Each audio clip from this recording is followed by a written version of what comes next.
guys, welcome to my channel. We are reading A Dog's Journey by W. Bruce Cameron. We are on chapter 23 today. Alright, chapter 23.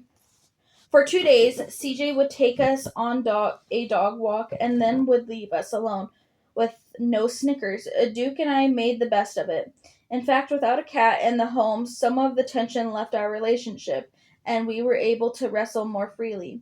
And for so long that sometimes we'd wind up falling asleep on top of each other. Well, I was on top anyway. If Duke had been on top, I sincerely doubt I would have been doing any sleeping. On the third day, when we returned from our walk, a woman was waiting for us outside the door. Duke, of course, wagged and thrust his big head at her while I retreated to CJ's feet and waited ragely to see if there was any threat. CJ called the woman Marsa. After we'd been inside for half an hour, Marsa carefully extended her hand to me, and I sniffed it after CJ said, Gentle, Max. To me, in very soothing tones. The hand smelled like chocolate, the dog, and some sweet things I couldn't identify. Duke and I chewed lazily on each other while CJ and Marsa talked. Okay, I think that's everything, CJ finally said, standing up. Duke and I bound to our respective feet. Walk? So, Duke, I guess this is a goodbye. Marsa will be taking care of you now, CJ said. A sudden sadness broke inside of her, and I went to her and put my paw on her leg as she bent down on the couch, taking Duke's head in her hands. I could tell that he knew he was sad by the way his ears dropped and his tail wagged and then drooped. I wonder if he knew what was going on because I didn't. I'm going to miss you, big guy, CJ whispered. I tried to climb up on her lap but couldn't quite make it. Oh God, I feel awful, Marsa said. Don't. Barry has the right. It's his dog. Yeah, but I mean, Duke thinks he's your dog. You can tell it's not fair to cut off all contact between the two of you. Oh, Duke, I'm so sorry, CJ said. Her voice carried a lot of grief. Maybe I could call you and we could meet somewhere, Marsa offered. CJ shook her head. I don't want to get you in trouble. Barry will fire you in a second. Believe me, I have first-hand experience. Duke mournfully put his head in CJ's lap, sharing her mysterious sadness. I envied him, his height. All I could do was scramble fruitlessly at her legs, hoping to be noticed. Okay, CJ sighed. Nice meeting you. Marsa, come on, Max. CJ reached down and scooped me up, and now I was above Duke, looking down at him. CJ snapped a leash into my collar, but not onto Duke's, and all of us went to the door. Bye, CJ said quietly. She opened the door, and Duke lunged to follow her outside, dragging Marsa with him as he struggled with her grip on his collar. CJ still holding me, blocked Duke. No, Duke, you stay. I'm sorry. They managed to get the door shut. CJ dropped me to the floor, and I shook myself ready to do for whatever we were doing. Inside our home, Duke gave the door a workout, his paw making it rattle loudly in the frame. As we went down the hall, I heard Duke's sad, heartbroken barking and wondered again what was going on. Why wasn't Duke coming with us? He wanted to go. My girl was crying, and I kept looking up at her in concern. But she didn't say anything more to me. We took a long walk, first on the loud, smelly streets, and then up a whole lot of stairs. CJ rattled a doorknob, and then it swung open. I instantly smelled Snickers. Welcome home, Max, CJ said. We were in a small kitchen with a bowl of Snickers food on the floor that I went over to sniff. The kitchen also had a bed in it, which was where I found Snickers. She was lying on a pillow and stood arched her back when she saw me. Snickers had her own house. I didn't understand it, but thought maybe it had something to do with the way Duke was always harassing her. Then CJ would leave the three of us alone. Perhaps to protect Snickers, CJ found this new house at the top of all the stairs, a place where the cat would be safe. Now it was being shown that this was where Snicker lived, and soon we'd be going home to Duke, who would smell Snickers on me. I wonder what he would console from that. Would he figure out that CJ and I had been to Snickers' house? People do whatever they want, but as far as I was concerned, cats already ate better food than dogs. So to give one a house seemed unfairly indulgent. Snickers purred and circled around me, rubbing against me, and we played a little. She seemed awfully glad to see me there without Duke. I could smell another person's hand on her, a strong flowery scent that reminded me a little of Gloria. We didn't go home that night. CJ slept in a small bed and I did too. Curled up on her feet, Snickers prowled around a little in the house and then leaped numbly up and to try to snuggle with me. But it was too uncomfortable for both of us, and when CJ mumbled and moved her legs, Snickers jumped back to the floor and didn't try to come up again that night. What she did do, though, sat on the front door and meowed a little the next morning, and CJ said, "Okay, you want to go see Miss Minnick? Let's see if she's home." And then we went out into the hallway and knocked on the door next to us. The woman who opened the door carried a strong scent I'd smelled on Snickers, so I knew she and Snickers had been spending time together. In fact, Snickers walked right in as if she lived there. "Oh, hello, Snickers," Miss Minnick said, smacking her lips in an old way as she spoke. I held myself stiffly but didn't growl because the woman was clearly feeble and not a threat. From that point on, Snickers seemed to regard every opening of the door as an opportunity to dash over and wait to be let in to see Miss Minnick. I didn't know what the attraction was, but clearly Snickers liked it there. I didn't have any opinion about Miss Minnick at all, other than the fact that her mouth made strange clicking noises when she talked. CJ and I still took dog walks, but now we had to go a long way to pick up the first one, who was named Katie, and missing from the unusual pack were Sally and Duke and Beavis. I didn't miss Beavis at all. One day it rained on the way to get Katie. I was so cold I was shivering. "Oh, Max, I'm so sorry," CJ told me. She held me in her arms until I was warm. The next time the wind was cool, she slipped a blanket on me that I could wear. "You like your sweater, Max? You look so handsome in your sweater." I love the feeling of the tight sweater on the sides of me, and it had the added benefit of keeping me warm. I was proud to wear it because I felt it showed that CJ loved me more than she loved Snickers, who didn't even rate a collar. "You look so cute in your sweater, Max. You're my sweater better dog," CJ crooned to me. I wagged lovingly to be in the center of her world. When CJ removed the sweater, it made a ripping sound. Every single time I came to associate that sound with the end of the walk, and it started of a nap. I didn't know why we never went back home, and I didn't know why Duke didn't walk with us anymore. I knew Snickers probably didn't miss Duke, but I found that I did. As irritating as he could be, sometimes he was big and goofy and fun to play with. He let me be in charge and followed my lead, and I could feel people's warmness when CJ was protected by both of us. He had been part of our family. I reflected how people ran the world. One day they would decide to live somewhere else and to stop playing with certain dogs. CJ sometimes would sit on only a piece of furniture she had beside the bed, a lone stool, and toss a small ball around the kitchen, and it would bounce, and I would chase it. My nails scrambling on the slick floor.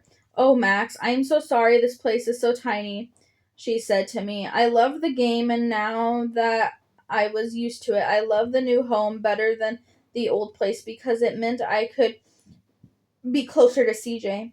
We were playing with the ball when the sailed up onto the bed and I leaped right after it. I was a little I was a little surprised because I'd never managed to get up there before, and I knew Snickers was snarled because she jumped to her feet, her eyes large and her tail puffing. Max, CJ said, laughing in delight. When CJ put on a nice smelling shoes and spent a lot of time playing with her hair, I knew that Greg was coming over, and sure enough, there was soon a knock on the door, and I ran to it. Barking while Snickers fled, I could smell Greg on the other side, so I kept barking. CJ picked me up. Max, be nice, she said. Opening the door, Greg came in and touched his face to CJ's while she held me away from him. I growled. Friendly as ever, I see, he said. Max, you be gentle. Gentle Max. I had figured out that gentle meant don't bite.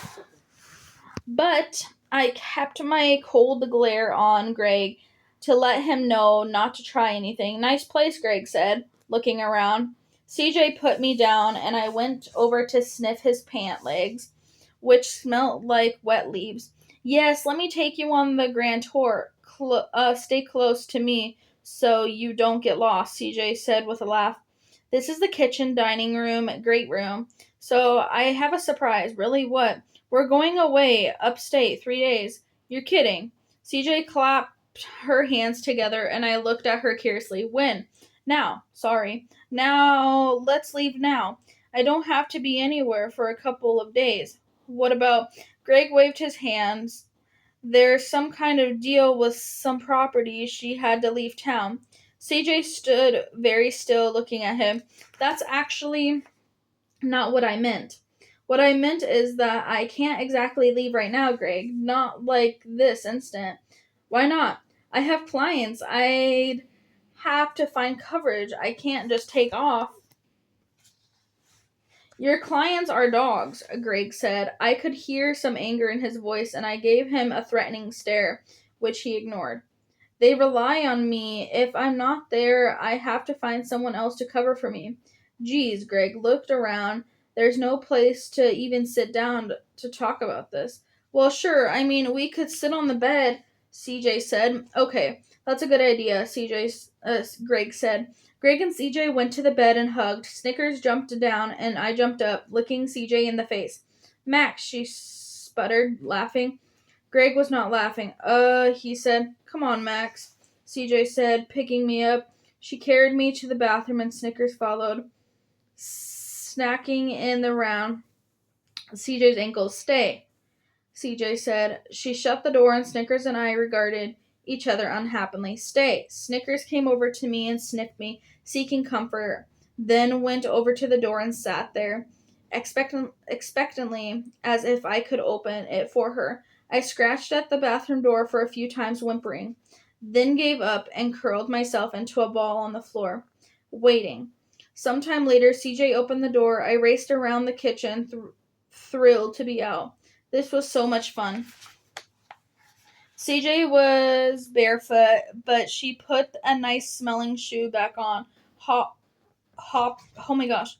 Hoping, oh my gosh, I can't even talk. Sorry, guys. Hopping on one foot as she did so. I put my feet on her legs and she smiled down at me. Hi, Max. Good dog. I wagged at being a good dog. So, okay, Greg said, if you can't, you can't. I get it. I'm sorry. I just need more warning, even just a day or two.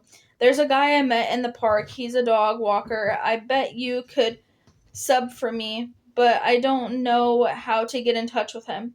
This kind of thing, there is no warning. Well, but sometime soon that will no longer matter, right? I mean, you said just a few more months. Greg looked around.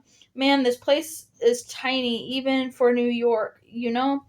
Greg, you did say just a few more months, right? Right. Greg ran his hand through his hair. I gotta be honest, CJ. This just isn't working for me. What? I mean, Greg looked around the kitchen. This isn't very convenient. Oh, right. Because most of all, I'm a convenience. CJ sounded angry. You know what? There's an abusive tone you always use with me, Greg said. Abusive? Seriously? You know what I mean. No, actually, I don't. What are you trying to say? See, it's just that you gone from being understanding to now you have all these demands. I had this great trip planned for us, and all of a sudden you can't go, and you known all along what I have dealt with at home. I just I've been thinking about it and oh my god, Greg, you're doing this now? Like you couldn't have said anything before or wouldn't that have been convenient for you? You're the one that brought it up. I was happy to go on a trip and everything, but you had to start pushing. Pushing? Wow. I think maybe we need to break for a while, see how we feel. How I feel is that you're the biggest mistake I've ever made in my life. Okay, that's it. I'm not taking any more abuse from you. Get out of here, Greg. You know what? None of this is my fault, Greg shouted. I had now understood that Greg was making CJ hurt and angry, and I lunged at him, snarling, aiming for his ankle. He danced out of the way, and then CJ scooped me up. Dogs Dog tries that again, I'm kicking him into the next century, Greg said. He was angry too. I struggled to get down to bite him, but CJ held me tight. Leave, now. Don't come back, CJ snapped. Small chance of that, Greg spat. Once Greg left, CJ sat on her table and cried. I whimpered, and she picked me up, and I tried to lick her face, but she forced me to lie in her lap. I am so stupid, she said over and over again. I didn't understand anything she was saying, but the feeling flowing off of her was as if she felt like a bad dog. She took her shoes off and after a while got up and got some ice cream out of the freezer to eat. After that, I didn't see those shoes again for a long time. We walked with dogs most days and often went to the park where I could search everywhere for the scent of Duke. I never once smelled him, though there was plenty of evidence of many dogs. Snickers divided her time between our house and Miss Minnick's, which was fine because it meant that I got to spend more time with it, just being with CJ and myself. The days became cooler. I pretty much wore a tight sweater every time we went outside. When the shoes finally came out, I prepared myself for another encounter with Greg, but I was pleasantly surprised when, upon charging the door after I heard a knock, I smelled the person on the other side. Trent! Hi, stranger, CJ called as she opened the door, and blast of flower smelled hit me. Trent held blooms in his arms. They hugged each other over the scent of flowers. Trent's hands smelt faintly of soap and something buttery. When he bent down to see me, I wagged, wrestling under his friendly hands. I just can't believe now how Max behaves around you, CJ said as she ushered him in. She set the flowers down, the whole house instantly filled with odors. You know, I like this place a lot better than the last one, he said. Oh, stop. Can you believe that they told me it had a stove? I said to the lady, hello, a stove has more than one burner. That's a hot plate. Trent sat on the counter, which I didn't like because it meant I couldn't reach him. Rents got a little less here than the penthouse, I imagine. Well, yeah, but you know New York, it's still not cheap, and the dogs walking Not even going very well. Turns out when you lose a famous client, you lose a couple unfamous ones too. Are you doing all right, though? Yes, fine. Trent looked at her. What is it? CJ asked. You look really thin, CJ. Come on, Trent, please. They were silent for a long moment. Well, hey, I have news, Trent finally said. They put you in charge of the world's financial system? Well, sure. But that was last week. No, it's Lysel. What? I'm going to propose to her this weekend. I felt a shock run through CJ. She sat down on the stool. I went over to her concerned. Wow, she finally said that. Yeah, I know. Things were a little rough between us there. I think I told you about that, but lately I don't know. It just seems right, you know. We've been together for a year and a half. It's like a conversation we've never had right there in front of us. So I thought time to talk about it. Want to see the ring? Sure, CJ said softly. Trent reached into his pocket and pulled out a toy and handed it to CJ. She didn't hold it down to me to sniff, so I figured it couldn't be much fun. What is it, CJ? This just seems, I don't know, fast or something like we're too we're so young, married. Fast? No, forget it. The ring's beautiful. Shortly after that, CJ and Trent left.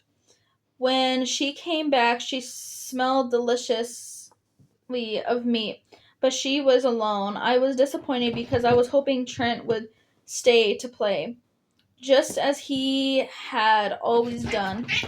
When he had Rocky, I wondered if the lack of dog was what was keeping Trent from coming over as often as he once did. Not for the first time, I thought that Trent really needed a dog. CJ seemed sad. She lay on her bed and dropped her shoes on the floor, and then I could hear her crying up there. Snickers jumped on the bed, but I couldn't imagine a cat being as much comfort as a person's dog. When you were sad you needed your dog, I backed up, then ran to the bed and leaped up. CJ reached for me and held me tightly. My life is nothing, she said. There was a real grief in her words, though.